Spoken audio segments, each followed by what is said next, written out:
Mae'n wythnos brysur i'r adeiladwr o Geirwen, yn ei waith, hefo'r plant, ac hefyd ar y cae rygbi. Mae'r sesiynau hyfforddi wedi dwyn ffrwyth a mae Mathew yn cael ei gêm gyntaf i langefni ers 5 mlynedd. Teimlo braf, teimlo fel fi adra nôl, ti'n gwybod? Y bore wedyn, tydi Mathew ddim yn fwy hun, a mae yna rhywbeth ar ei feddwl o. Seriously, stryglo. Serious, mate. Serious. Peint o ddori. Nid bwyd yn unig mae o isio. Mae'n cyfaddeb y ganddo'r awydd am rhywbeth arall. O'n i'n smocio dipyn o blaen. So dwi'n mewn ffordd yn cwffio ddau battle yma. Dwi'n dwi'n smoke as the 1st of April. Bedydd libi pan eisiau cael peint dwi'n hefyd. So mae'r mis di mynd dwi'n dwi'n di smocio chweith so. Be o'n i ddeud o? Dydw i'n llwgu fi hyn. Dwi'n trefo fi'n llwgu, dydw i'n llwgu nhw, dwi wedi cael cereal bore yma. Dwi wedi cael crackers a caws, dwi wedi cael cinio. Dwi wedi cael fel o'n.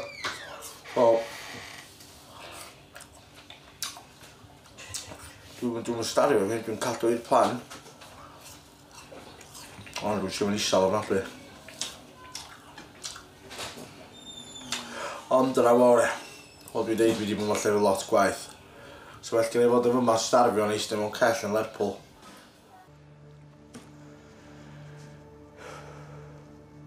Wythnos diwethaf, y tîm pwyso 19 stôn, 11 pwys a hanner, a dy dargedi oedd i golli 2 bwys. Wythnos yma, Mathew, tîm pwyso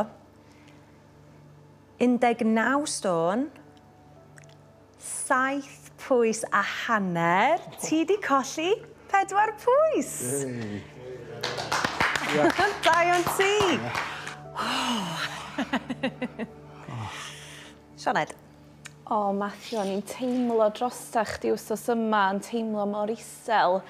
Y rheswm am hynny ydy, dwi ti'n cael digon o galoria. Nes i ddylunio y cynllun bwyd ar y sail cynllun rei.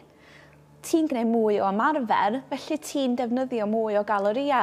Felly be dwi am wneud ydy, dwi am ychwanegu 200 o galoria at dy gynllun di. Y peth arall o'n eisiau siarad efo ti oedd am cravings, so oeddech chdi'n deud oeddech chdi eisiau creision.